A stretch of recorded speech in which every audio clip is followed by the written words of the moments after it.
Welcome to the Calder Farmstead, your place for news, analysis, and shenanigans from the American Hockey League. He's up one by the Condors, Jones, top, other point bends into the slot, a shot and door!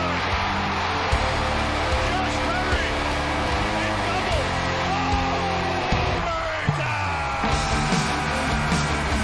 left point long drive, save, Kinetic, what a stop by Matisse with the left pad! Oh, there was a scramble in front of the net, denied was Matchinger by a miraculous piece of net binding by Matisse Kinetic. D-laner from the red line sends it in, Hofer into his net, he stops it, Hofer looking, Hofer firing, toward the empty net, he scores!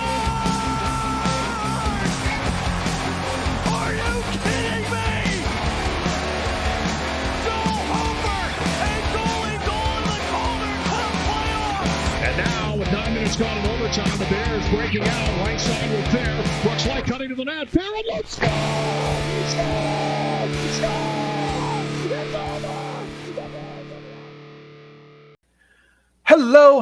Hello from New York City. And sunny Ontario, California. Welcome to the Calder Farmstead podcast, episode 120B, a Thanksgiving mini special for Thursday, November 24th, 2022. Happy Thanksgiving to our American listeners, and for our Canadian or other listeners, happy Thursday. Sure, just have yourself a normal one out there. If you were hoping for a podcast featuring dietary guides for turkey farms, we are not going to be much help. This is an American Hockey League podcast. My name is Sean O'Brien from StatsTrack, and the AHL's only league-wide analytics guy. And I'm Sarah Avampato from Full Press Hockey and SB Nation's Canes Country. And as always, we thank you for tuning in with us. And if you're new to hearing Sarah and I talk about hockey, we're going to take a little different spin on things today, a mini episode where we talk about some surprises so far this season and whether or not we think they're likely to stay.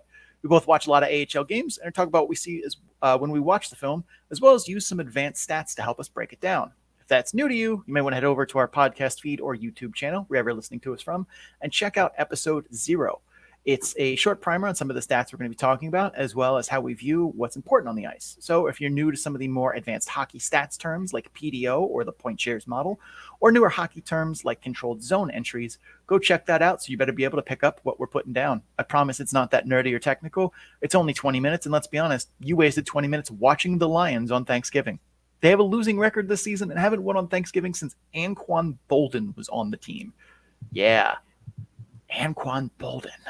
You'll never get that time back. So next time, why not spend a little more time with us talking hockey? So let's get right to business here. I mean, it's, we're about to do Thanksgiving, so we don't want to take up too much time here. It's a mini episode after all. So in the spirit of that, let's get right to it. Let's talk about some surprises around the league so far and whether or not we think that those trends are going to stick from what we thought was going to happen. Sarah, the Chicago Wolves are 5-8 so far this season. So, that's been a bit of a surprising move there. We thought Chicago would not be the dominant team that they were last year because basically everyone's gone from that team, but we thought they would be better than this. What say you? Yeah, this is a team that struggling is maybe calling it nice. They're not doing what we thought that they were going to do. And yeah, they have had some big changes since last season. They've got a new coach. There's been a lot of turnover between guys signing with other teams, players being called up to the NHL. Stefan Nason, Jack Drury, Jalen Chatfield, and now Pyotr Kochekov. Been covering this kid for 2 years and I still do it. He's up in the NHL right now, actually just signed a new deal with the Hurricanes, easily looking like their goalie of the future, but was anticipated to be the starter and be playing most of the games with the Chicago Wolves. And he's now up in the NHL for right now. So lots of changes. And in addition to all of that, they've also been dealing with significant injuries. At one point, they had more than 10 players out of the lineup, including veteran depth players who were signed specifically to help bolster a young team. Guys like Ryan Zingle, Brandon Perlini, Mackenzie McEachern, Stelio Mateos, Kevin Fitzgerald, all those guys have been out, plus Ryan Suzuki, who is a highly thought of prospect, but just has not been panning out for him. He's been assigned to the Wolves by Carolina, but he hasn't played yet. He's been dealing with another injury. He's roaming around the arena, but he hasn't quite gotten on the ice yet in a game. And he's a player who, when you watch him, when he is healthy and plays, you see the flashes of what made him such a highly ranked prospect. Everyone kind of sees this as a critical season for him to show what he's got, to show where he really sits in the Hurricanes prospect hierarchy. But it's just been a rough go for him. He's been limited to 60 games over the past 2 seasons because of various different injuries, including at one point, I know there was a concussion, different upper body, lower body, like you name it, he's heard it over the past couple of years. So he's a player that, were he healthy and in the lineup, I think could be an impact player, but just isn't there yet. Overall, looking at the Wolves, the defense is basically non-existent a lot. Max Lajoie is trying, but he can't do it all himself. And the supporting cast of characters around him are either very inexperienced or just not great. We have Anthony Honka, who is there. This is his first season playing in North America as a pro, and he's doing really, really well. And I think, it is showing why he could have an NHL future for himself, but he's still in his first professional season in America as well. I think the team is realizing how much they miss Jalen Chatfield and Kevin Fitzgerald.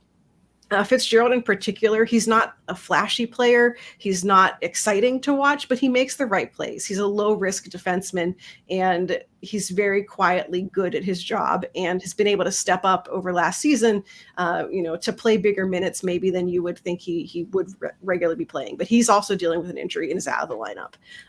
Looking at the forwards, there's just no chemistry between most of them.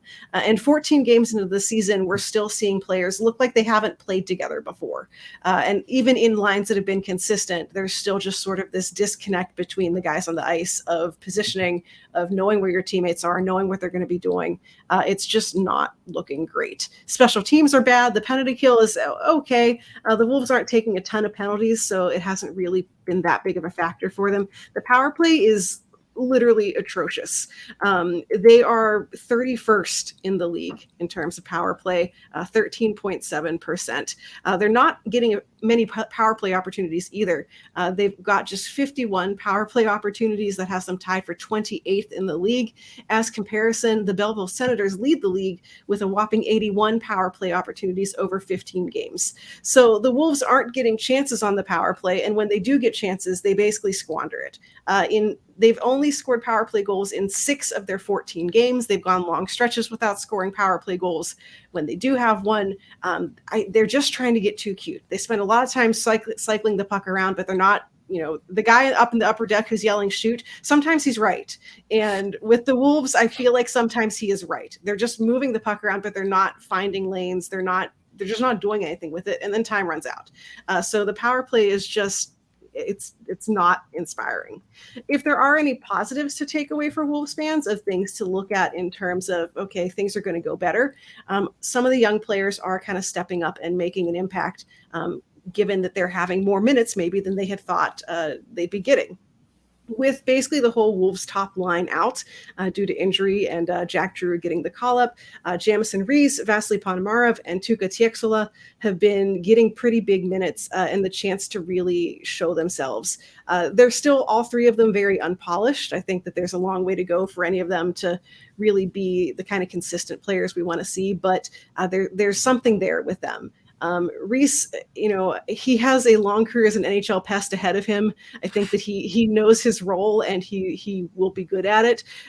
In the AHL, he's got 4 goals in 14 games. That's a 13.3% shooting percentage. That's unsustainable for him. But even if he slows down, he's already on track to eclipse his career high in goals. He had 8 in the 2020-21 season. But I think that he's taken a big step forward this season just in terms of his reliability.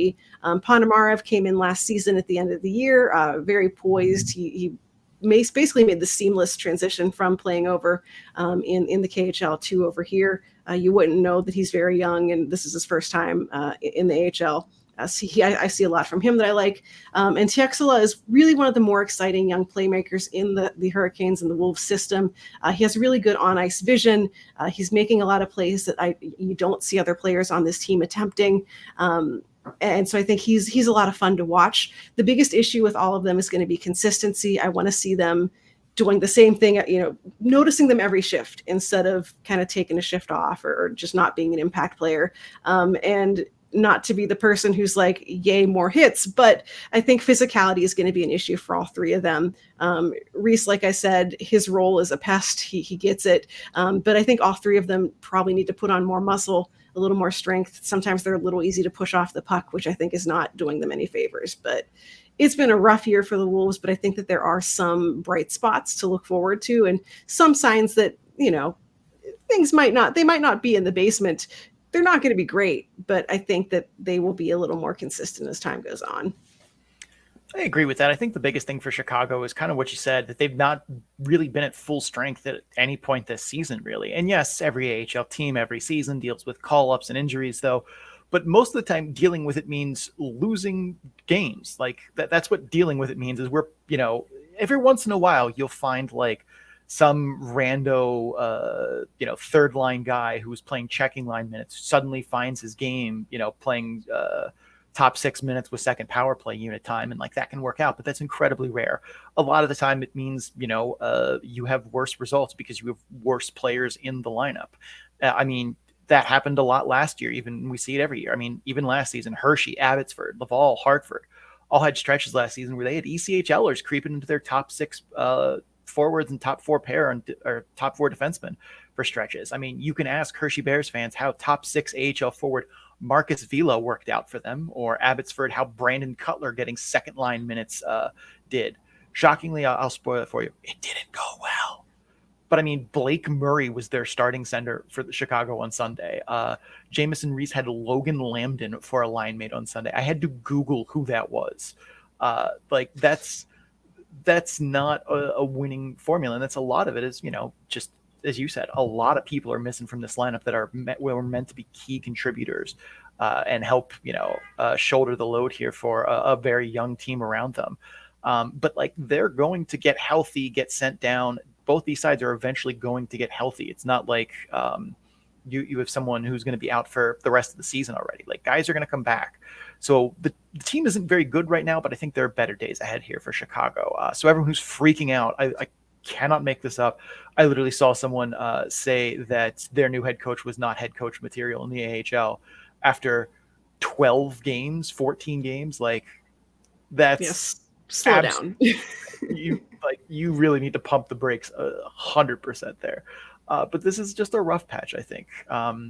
Once the Wolves get healthy, once Carolina gets healthy, once kind of the depth chart starts to sort itself back out in the order it's supposed to be in, Chicago will get its guys back on the ice and they'll win more games. Are they going to be, last season's, buzzsaw? I doubt it, but they will definitely be much better than what they have. Just put Kochekov back in net, and that'll solve a lot of problems because, shockingly, as we said last time we talked about the Wolves, the goaltending tandem they have in net right now was never going to get the job done. No, it's not inspiring. It was very unlikely because goaltending is basically made up. So it was very unlikely that was going to pull out.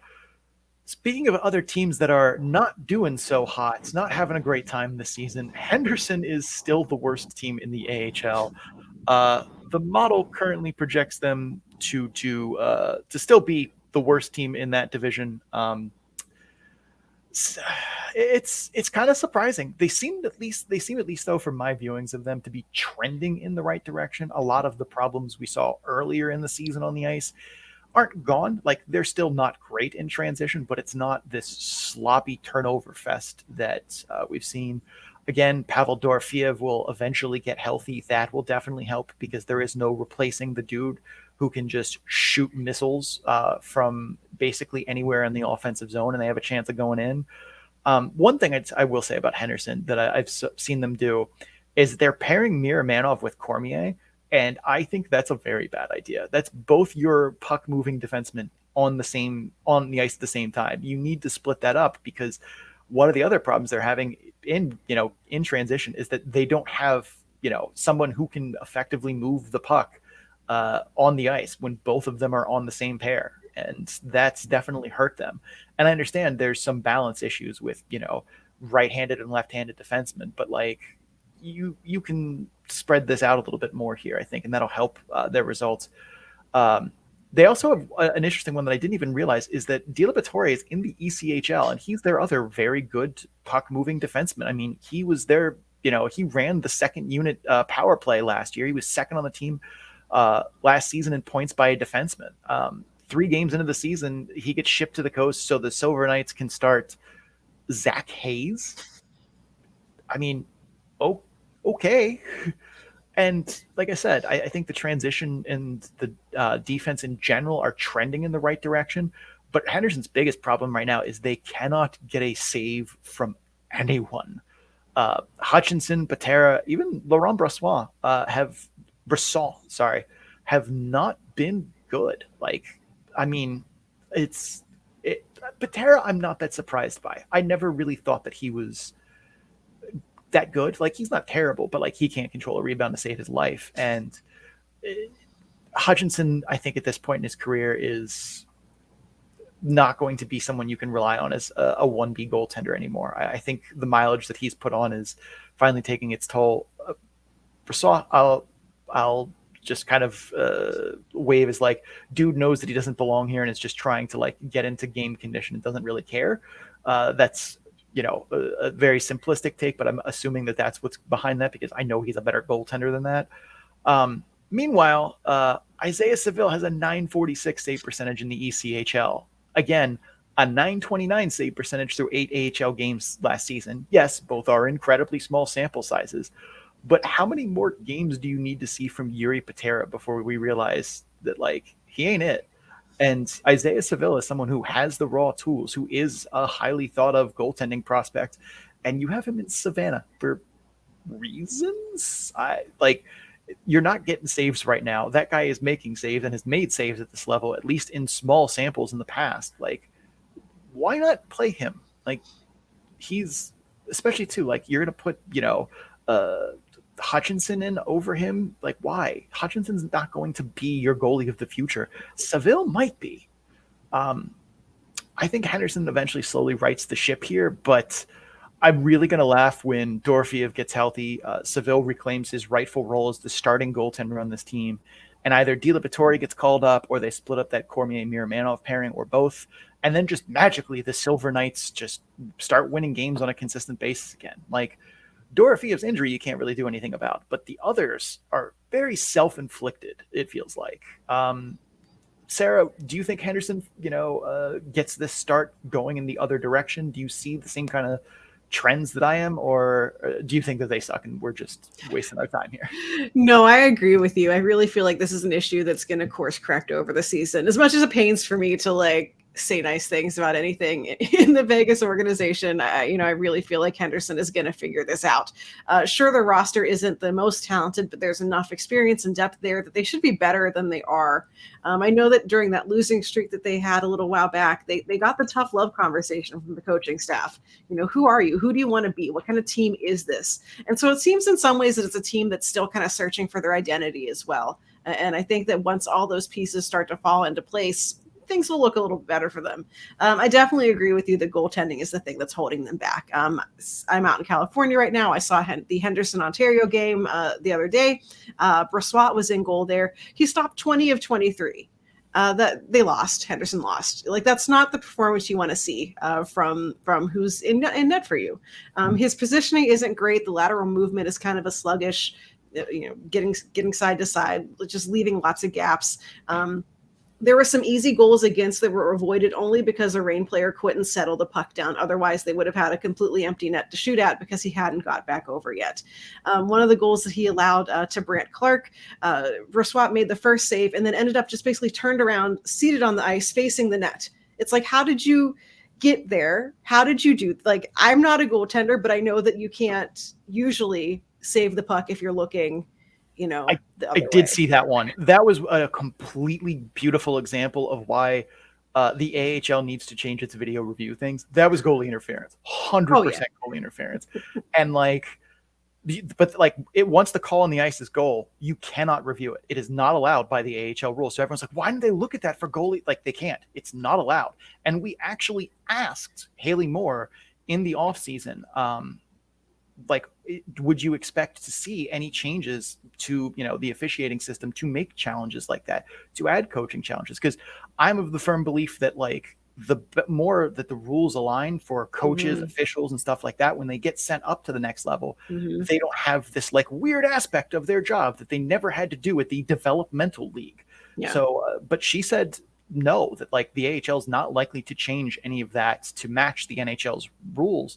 And I know everyone in the NHL hates the what is goaltender interference thing, and I completely understand that. I myself have watched some of these games where I'm like, that's definitely coming back, or I think that one's going to stand, and been completely wrong.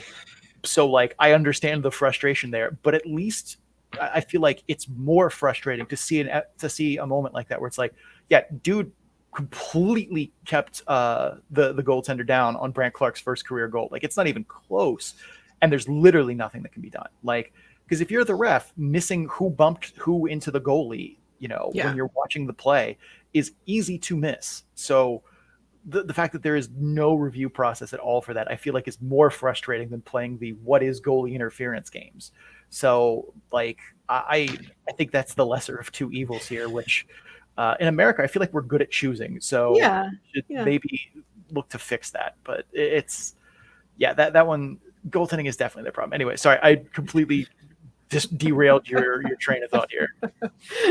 No, I mean that is, I feel like that's a whole other podcast topic of what rules, what are they, why? But Brossoit, like we said, it's not the greatest performance from him this season. He's 3.68 goals against, 876 save percentage. But the important factor is knowing that he's returning from hip surgery, dealing with these major health issues that have him down here in the first place. And, there's maybe also some issues around the fact that he feels like he's been demoted, because he kind of has. Vegas waived him to get him more time down there. They're happy with their completely random and totally unsustainable tandem that they're working with in Vegas right now. So, who knows what's going on with him? He's not facing a ton of shots. He's facing around 24 per game, which isn't, it's not huge. He's not sitting there facing 40 shots a night and losing anyway. He's not getting that many pucks at him. And I think that's going to hold true for anyone who's in net for Henderson. They're also not getting a ton of scoring. Their leading scorer right now is Sheldon Rempel. I like Sheldon Rempel a lot, but if he's your leading scorer, there's also probably some issues going on. I think that he probably shouldn't be that guy.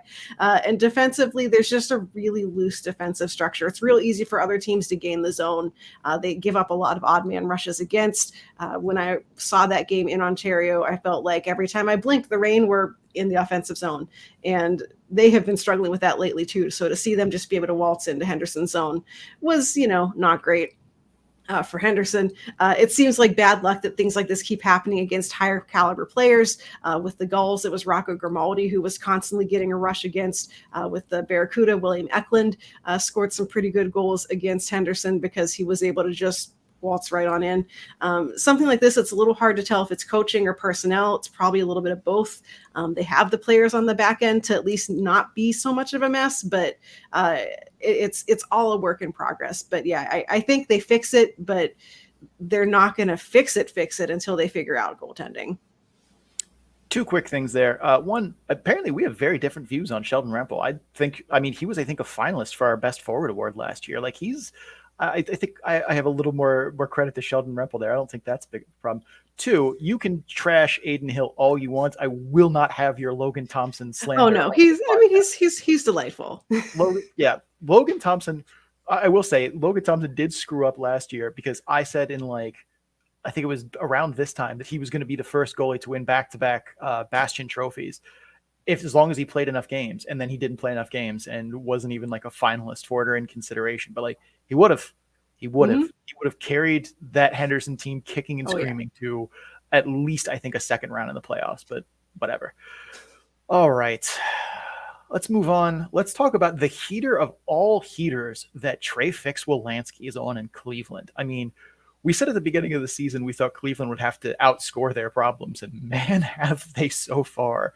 Like, they have been, we said that they would be not very good, but a team that would be exciting and fun, because they would score a lot of goals and play like track meet style hockey, but that they wouldn't win much because their goaltending and defense was atrocious. And we at least were on the right path. They have been a very fun team, but like, holy crap, has Trey Fix-Wolanski just been on one? 14 points in 4 games. We actually tweeted out a video link to Facebook post too about that. Was literally all 14 of those points in 4 games clipped together, so you could see beginning to end what they all looked like. And I mean, he's definitely looked good this season, but as you can imagine, you don't put up 14 points in 4 games when all of them are like super slick goals or pretty assists. A lot of them are like just kind of fluky. I mean, one goal was just a tip from right at the top of the face-off dots from a point shot. That's not like, it's not, tips are hard things to do, especially when you are that close to where the shot was coming from. One goal was just kind of a loose puck in the front of the net that he just happened to pick up against Belleville and fire home. One goal was off a turnover by Corey Schoenemann, who basically just made a blind pass right to him in the slot. And this is right after Fix-Wolanski just turned the puck over to Schoenemann. He had a primary assist on a pass that he made in the neutral zone on a goal that went off a defenseman and in. Another primary assist was just a drop pass to Jurasek, who just bombs one through traffic. 3 of his points are secondary assists, one of which is just a straight poke check to Carson Meyer behind the net. And then Carson Meyer makes a beautiful play.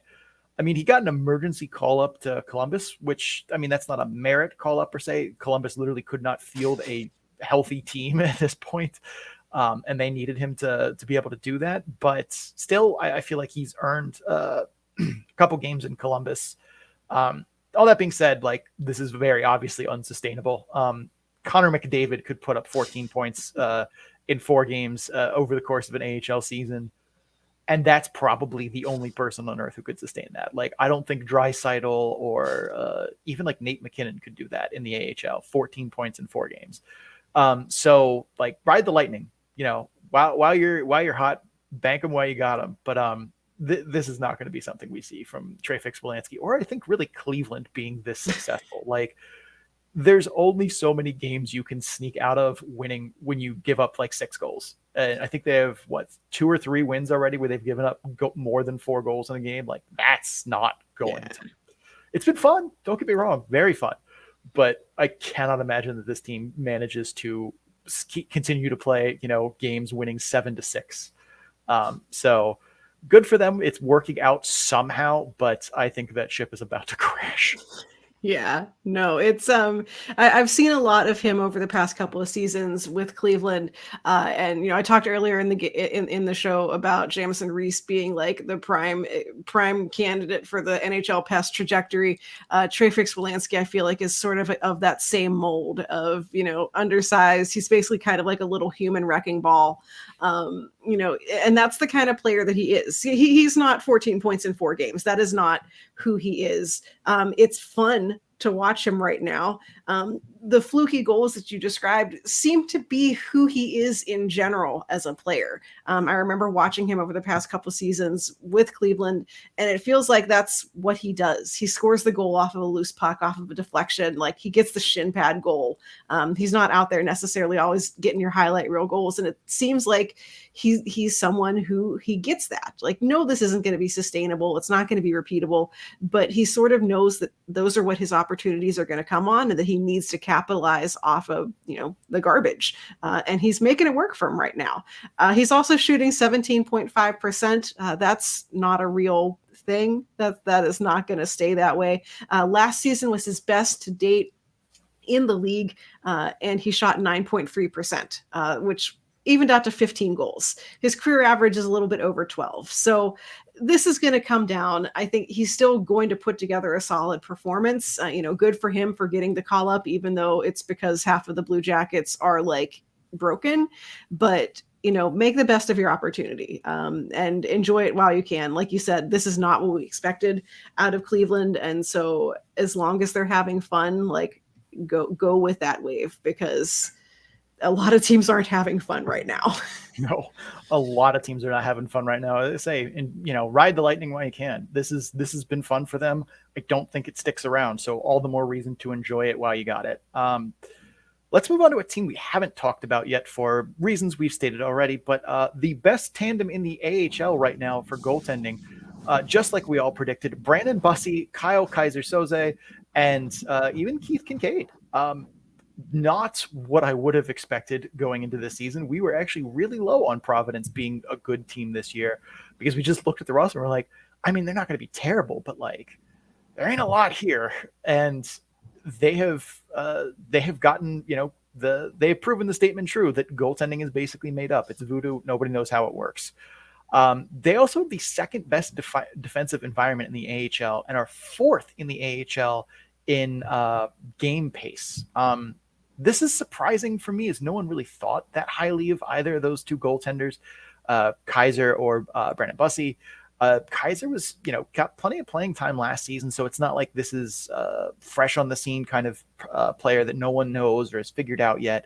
Like, he was fine for them last year. He did a serviceable, marginally above average job for Providence last year, who I also thought played pretty well on defense.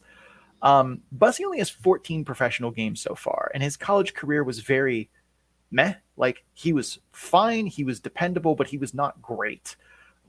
We haven't talked about Providence for reasons, again, we've already stated, but we will be coming up here in a little bit. And I think because I haven't seen Providence really play too much this year, so I don't have a whole lot of eye test things for the two of them, other than just I don't know how sustainable this is. For now, it appears, though, as if the defense is playing well, and if they are, maybe this is a sustainable level for them. It's a lot easier to put up goaltending stats when your defense is keeping the dangerous, stuff and the breakdowns to a minimum, especially as Bussey in specifically is a big goalie that moves well, but he struggles with things like rebounds or rebound chances. If Providence's defense can clear those out, we might see Brandon Bussey continue to kind of hold on to a level of production that an otherwise lesser defense might not afford him. The other thing, though, is that Providence is basically relying on that defense and goaltending to win games right now. Their estimated PDO is 102, but it's all save percentage. Third highest in the AHL in estimated save percentage. They're around average in goals per game. Net power play is 21st in the AHL. They're fifth in the AHL in scoring first, though. 10 first goals scored in 16 games. They're 7-3 in those games. In their 10 wins, 7 of them have been 1-goal games. To me, that says that goaltending and defense are holding the Providence Bruins together right now, rather than what a lot of other teams are doing, which is just outscoring their problems. I'm not sure what to make of Providence yet. I don't think they're as good as what we've seen so far, but maybe they can still be better than we thought. Sarah, any thoughts on the Providence Bruins goaltending, defense, things of that nature? Yeah, I feel like, with Providence, like, I feel like whenever you think about, a good goaltending tandem that is going to help carry your team, especially if your team is struggling and to get you over those humps, you're not going to think of two guys who, like, you've literally never heard of before. Neither of these guys are, like you said, Bussey is like just coming off of his college career.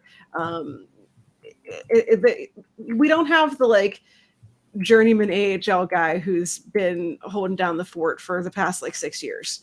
I think that they both put together kind of solid outings, but they're not players who come to mind when I think, like this is the guy who's gonna keep this team in the hunt. And so I think for both of them to be turning in these really good performances, I think says a lot. Even just like you said, how goaltending is magic. Like, it's just, you flip a coin and that's what you're going to get. But I think it just says a lot about how they're operating as a team, and that they are in a position to keep the team going whenever, maybe they're not quite as good as we thought they were going to be, or they're better than we thought they were going to be. It's just interesting to see that we're here talking about like a good goaltending tandem that isn't just, it's not, I think, who anyone would have expected us to be like pulling out a goaltending tandem. Like, neither of these guys are future NHL starters probably, but they're doing the work here. I think the other thing too that really has swung things in Providence's favor that we've kind of overlooked is they played 21 games now. Is that right? It seems like too many. So. Providence. No, they played 16 games. Only 5 of them have been on the road. Huh. That's a very favorable little break for you there to not have to travel too far. 5 road games. They have a big, like the rest of basically this calendar year is they have a 4-game road trip that starts tonight, Wednesday. And then from December 17th through January 7th, they have 7 straight road games. That is going to tell us who Providence is. So they've definitely had some favorable scheduling as home teams win like 2/3 of the games that they play in general. They're, and Providence has played a bunch at home. So we're going to see what this team is actually made of here.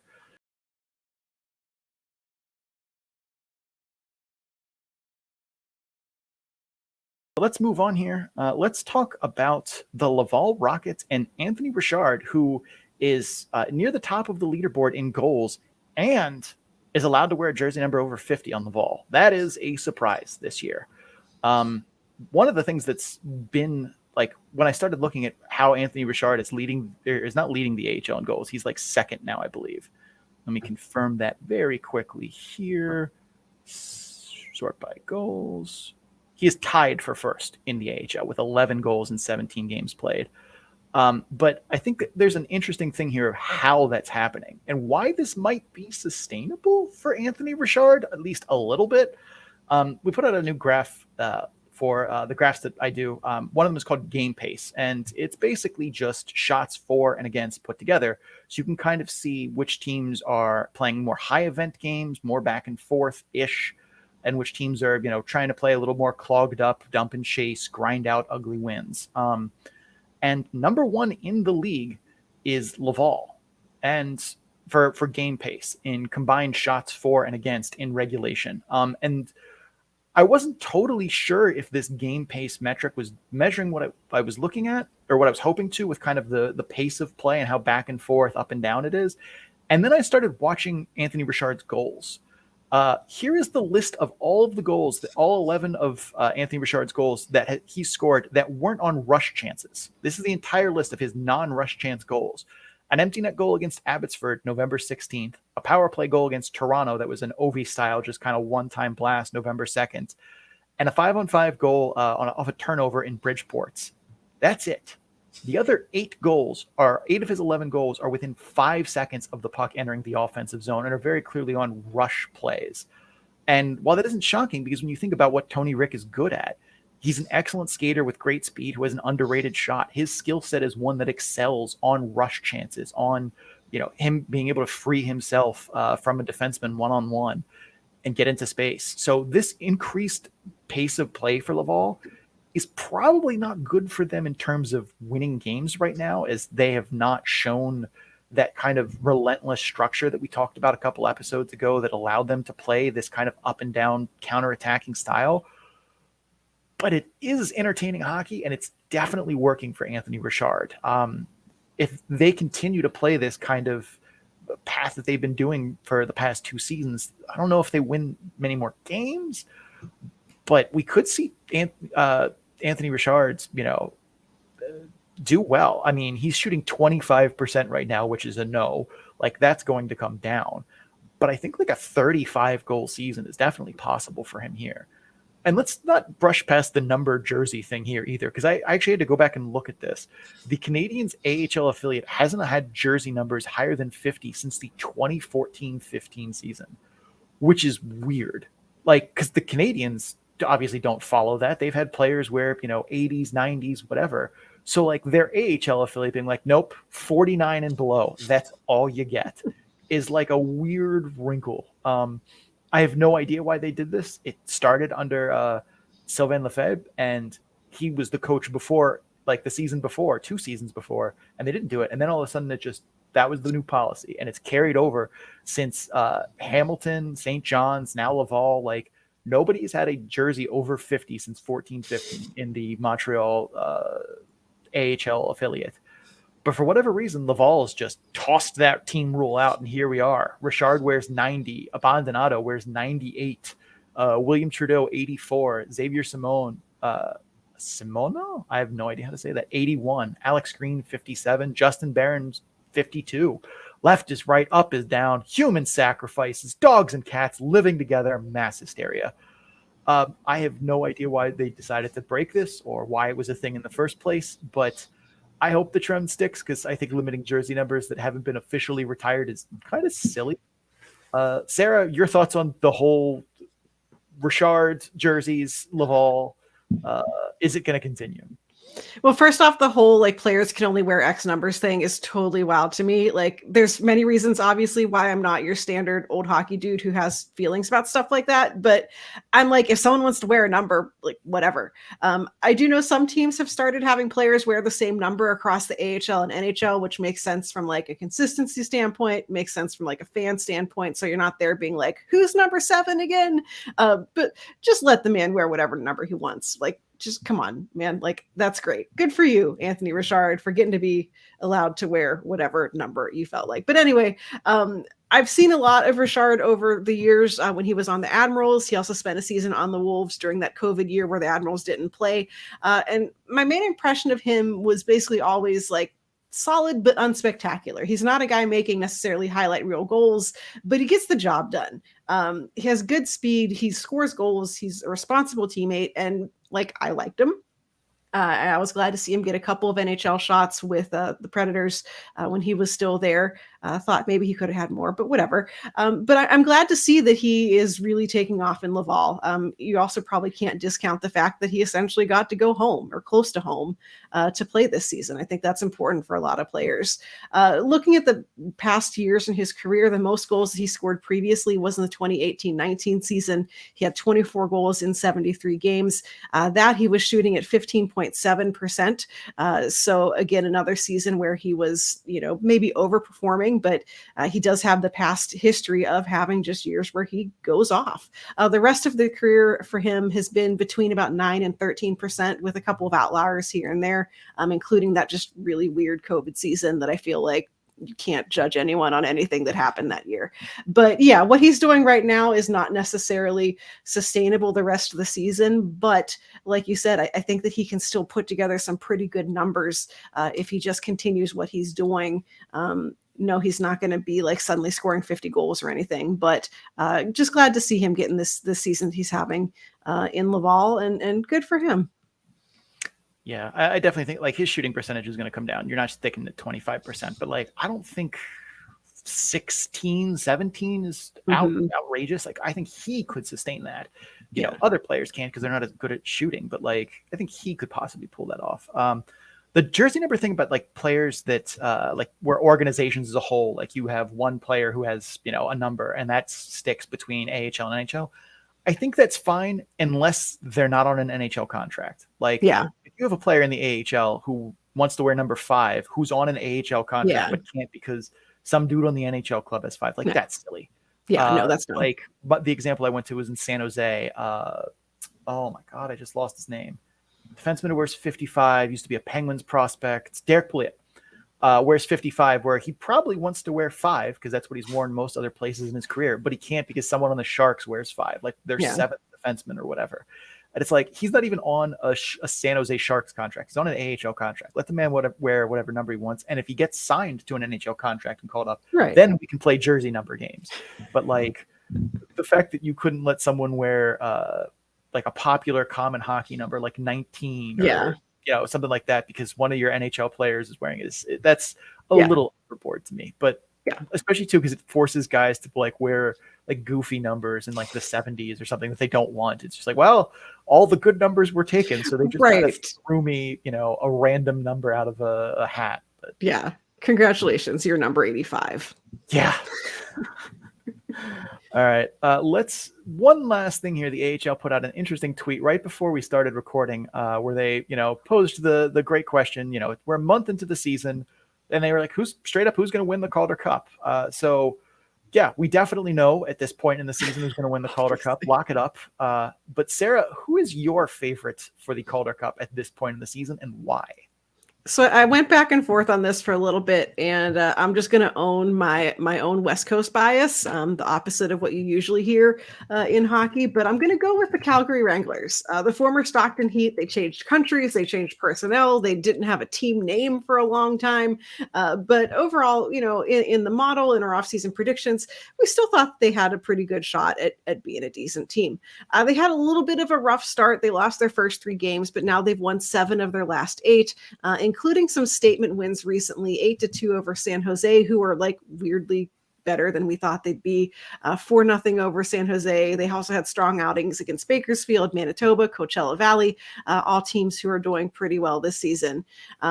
They're not a team necessarily with the flashiest players, but they do have Matthew Phillips. He is leading the team in scoring, and he is 5th in scoring overall in the league with 19 points in 15 games. So they do at least have, a point per game player. But I think like last season with Stockton, the main story for Calgary here, and the thing that I think is going to drag them pretty darn far, if not hopefully, I mean, this is my call the whole way, is going to be Dustin Wolf. I don't think they have to worry too much about scoring as long as they have him in net.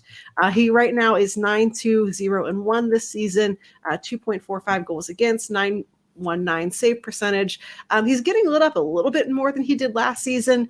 Over the whole of last season, he allowed 5 or more goals only 3 times over the whole year. Here, he already did it once on opening night where he allowed 5 goals, but he seems to be settling a little bit more into what we expect from him. Over his last 5 games, he only has allowed 8 goals total, including a shutout, and I think that this team is going to go as far as he's going to take them. So, obviously, if he gets caught up to the NHL for any reason, that's going to change Calgary's fortunes, but he's a goaltender I really believe in, and I think that he can put together some pretty strong performances, especially when the team needs that goaltender to get a save. He is a guy who I would look to come up with that crucial save. They're a team that to me feels like they're greater than the sum of their parts. When I look at their roster, I see that they don't necessarily have the high-end players that other teams do, but they work well as a unit. And so I think that they're a group that can overcome a lot of deficiencies that they may have in terms of personnel. But again, I think that Dustin Wolf is just going to drag them kicking and screaming. Even if they don't want to go the whole way, he may make them do it. I think the other thing, too, that gives them a little bit of an advantage is that even if Dustin Wolf gets called up for injury replacement or whatever, as long as Vladar or Markstrom or whoever gets hurt to make that opening for him, aren't in season ending, whatever, Dustin Wolf will not stick the landing in Calgary. Like, doesn't matter how good he does, just strictly because of contract space and cap room. Like, there's no way that, they have Dan Vladar, who they just signed an extension with, as well as Jacob Markstrom, who is their number one ride or die. They're not going to let Dustin Wolf outplay them, even if he actually does. So, like, no matter what happens, he's always going to end up back in the AHL.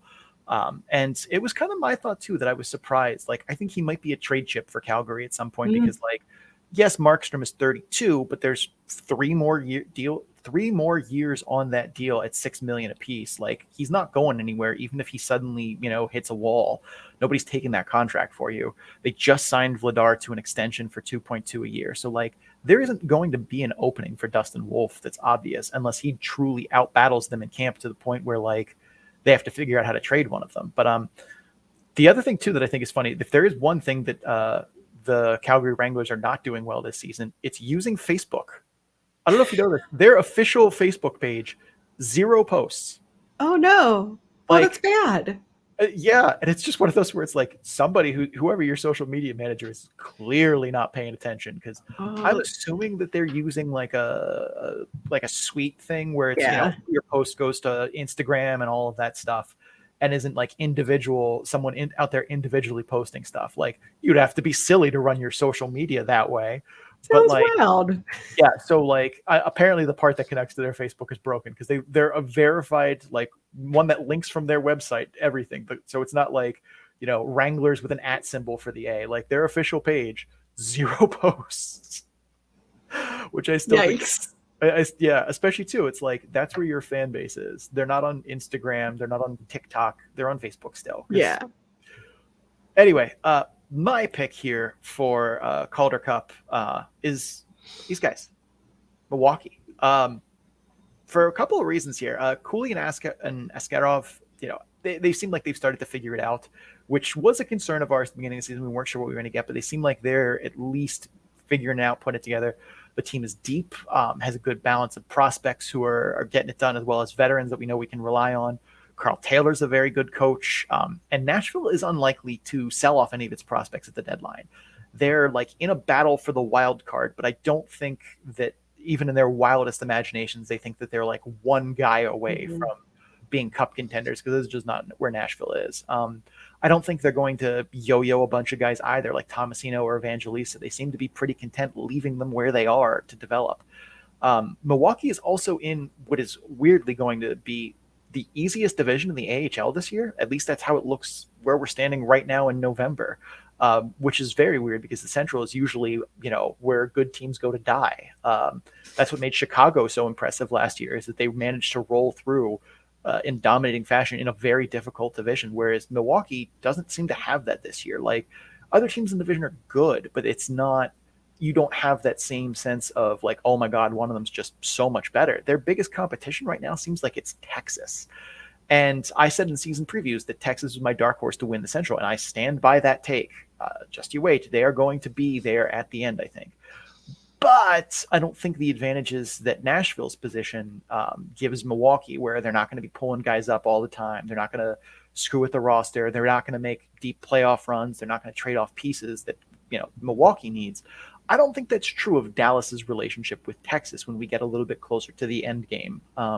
Dallas is winning the Central right now and is fourth in the NHL total. Dom Lucian has them as their seventh highest chance to win the Stanley Cup. Money Puck has them ninth. So they are in the mix for, Stanley Cup contenders. And that's the territory that says they could make deadline moves and give up prospects in Texas like Maverick Bourque or Riley Damiani or Thomas Harley in order to add a piece like a Bo Horvat or a Timo Meier or someone like that. So, again, they're in that kind of, we could make a move and add a guy that could get us a deep playoff run in Dallas, especially too, as that core is aging. So it's also likely that once playoffs start, you could see them pull up guys like Riley Barber or Petro as black aces for Dallas. Matej Blumel has also been huge for Texas right now. He's already had a 6-game stint in Dallas. I think that's unlikely the last time he's in Dallas this season.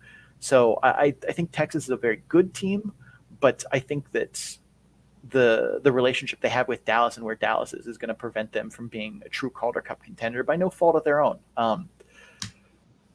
Sarah, thoughts on why I think Milwaukee is the front runner for the Calder Cup?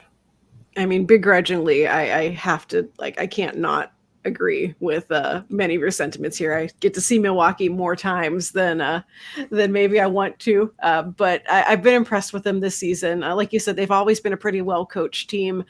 They just haven't always had the personnel to get it done, and it feels like this year they actually have a good combination in defense and forwards and goaltending. Everything seems to be clicking for them, and they're not just finding ways to win games, but they're dominating games. And I think they have a pretty good shot, even if it means that I am going to 100% lose out on a bet I made at the start of the season. Oh, let's wait. Hang on. We got to dive in here. What is this bet? So I have a bet with the writer who covers the Milwaukee Admirals that whoever's team comes out higher in the standings, Chicago or Milwaukee, the loser has to buy apparel from the other team. So I have the distinct feeling that I'm going to be rocking a Milwaukee Admirals hat at the end of the season. Whether or not they go on to win the cup, I do not think that, sorry to Wolves fans if I'm going to burst your bubble here, but I don't think the Wolves are going to have some miraculous 12-game unbeaten streak at some point to rise back up out of the basement. I think I'm going to be buying an Admirals hat. I think the other thing too that makes your pick in Calgary and mine in Milwaukee a lot feel a lot easier is that their path is a lot easier to get there. Like Providence, at least, even if we think that they're as good as they are right now, I don't, but I'm willing to at least hear that they might be. Like Charlotte's good. Bridgeport apparently is able to win games somehow. Hershey is, I think, still very underrated. Rochester's not bad. Toronto's good. They have to go through all of those really good teams. Whereas out in the West, it's like Calgary is definitely good. Texas, we think, is good. Manitoba's good. Milwaukee is very good. But that's pretty much it. I mean, I don't Rockford's been okay, but if they don't get if they don't get Arvid Soderblom back, they're toast. Yeah. Grand Rapids is the same way. No goaltending. Iowa just doesn't have the horses to keep that fight going. Ontario's been okay, but a lot of the other teams in the Pacific, it's they're not bad, but besides Calgary and like Coachella Valley, nobody really stands. I mean, Mm-hmm. Colorado's played really well recently, but I question Eustace Anunin being, number one goaltender right now. So I think the path through the West is a lot easier, and that makes picking a favorite from the West an easier task. All right, let's wrap this up a little bit here. This is supposed to be a mini episode, and we've already stretched it quite a bit. But let's talk about Thanksgiving real quickly, since this is coming out Thanksgiving Day. Sarah, how are you on Thanksgiving, like food choices here? Do you go for the regular turkey? Are you dark meat, smoked turkey? What is your preferred turkey choice for Thanksgiving? My preferred turkey choice is all. So did it come off of a turkey? Yes. Great. Cool. My family was always like mostly turkey, but then occasionally someone would decide they wanted ham. And so we were slightly a ham Thanksgiving family, but I am an equal opportunist when it comes to my turkey meat. I feel like the smoked turkey is like, I feel like I need to, it wasn't my family's deal, but I want to get in on that. I need to find a friend who's into that, because I don't let me touch the kitchen. It's better off that way. But did someone make me a bird to eat, then I am good for it. I've never had the turducken or any of those. I've always wanted to try one though, because it sounds like that is the silliest thing of what if we shoved another bird inside another bird inside a bird? I heard you like birds, so I put some bird in your bird. It's something that's so stupid. Only we could come up with that as part of a food culture. But America. I'm with you. The best part of the turkey is the turkey leg, to the point where when my family would say grace and pick seating, because it was basically just kind of open seating in my family's big Thanksgiving celebrations, I would purposefully pick the ones that were closest to the food. I would strategically stand in places during grace and to pick a seat, so that I could be the first in line, because that turkey leg was me. I was coming for that. I would fight people for that at my family Thanksgiving. We also had smoked turkeys. It's been a couple years since I have one though, but I remember thinking it's that's different. It's good, but it's fine. Yeah. I didn't think it was a mind-blowing experience. Let's go side dishes though. There's a wide array of common side dishes, some kind of off the board choices. What do you like in terms of side dishes for Thanksgiving? I'm definitely a traditionalist here. Give me my mac and cheese. Give me my mashed potatoes. Although, R.I.P. grandma, but not yours. My grandma, unfortunately, made ones that looked and had the tendency to be the texture of paste. That's not good. But when made by someone better at mashed potatoes, that's a good one. But yeah, I have the palate of a 9-year-old, and so definitely mashed potatoes, mac and cheese, give it to me. I'm good. I've always liked cranberry sauce, the straight out of the can that has the little ridges on the side. Oh yeah, everyone's oh, that's disgusting. It's I'm I don't care. I will eat that. That with some stuffing and some turkey. That is amazing food right there. It's that. I've never really been a mac and cheese is good. Although I've seen people who are making these 4 cheese encrusted mac and cheese, and I'm that's a lot of effort for something that comes in a box that you can make. But I mean, they're good. Never been a fan of the green bean casserole. It's fine, but I've seen people who are that's the best. I'm what are you doing to green bean casserole that is really setting it apart from everything else? But sure. Yeah. No, for me, it is the store bought out of a can that could survive a nuclear apocalypse cranberry sauce. That is I know that is probably a hot food take for Thanksgiving, but that is my go-to. I do not feel shame for that. You talked about turducken. Have you ever had a pie cakin? I don't even know what that is. It's exactly what it sounds like. It is cake and pie. It is a pie inside of a cake. Google it. Google the phrase pie cakin. Yeah, that sounds interesting, but you can eat a sliver of it before you feel you're probably gonna have a heart attack and die. But if you're a dessert person, which is really that's my desserts are my jam. And if you're oh wait, I can combine all of the things that I like, pies and cakes, together in one food item, that's I probably have a picture of the one my friend and I made years ago. I'm curious now. Yeah, send me that picture later. I'm curious about this. I've never even heard of that. That sounds fascinating, though. My favorite dessert is definitely pumpkin pie. My grandmother used to make them from scratch, from just a raw pumpkin into this like pumpkin pie thing, and it was fantastic. I have no idea how she did it. I have no idea if there's a recipe for it, if she did it all just by off the top of her head, but like she used to make the most amazing pumpkin pie. Like every time we would go see her anywhere, even like if one leaf was a different color, we would go there and I'd be like, where's the pumpkin pie? Right. Like as soon as we get the door, not even hi, how are you? Like pumpkin pie now. Yeah. I was kind of a dick as a child.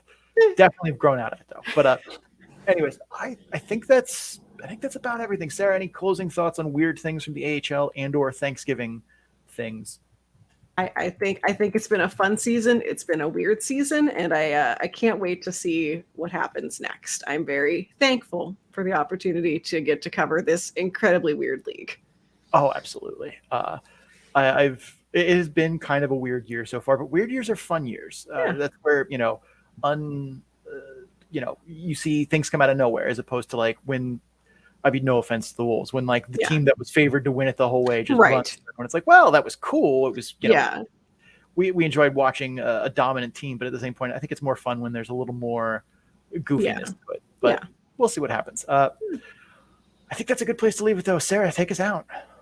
Well, that is it for the show. Thank you so much for watching and or listening. The Calder Farmstead is a part of the Full Press Radio Network, so you can listen to this and several other great hockey, sports, and sports entertainment programs all at www.fullpresscoverage.com. Just go click the podcasts drop down in the top right portion of the website and enjoy. And if you guys are enjoying the Calder Farmstead, please make sure you subscribe so you get episodes in a timely fashion. This Thanksgiving episode is not going to do you a lot of good in, February or whatever if you stumble upon it.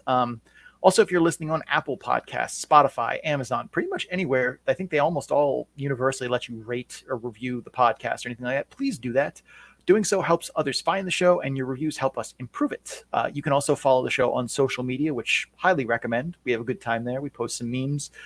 At Calder Farmstead on Twitter, at The Calder Farmstead on Instagram and Facebook. Links to all of that and more can be found in our Linktree page at linktr.ee/The Calder Farmstead.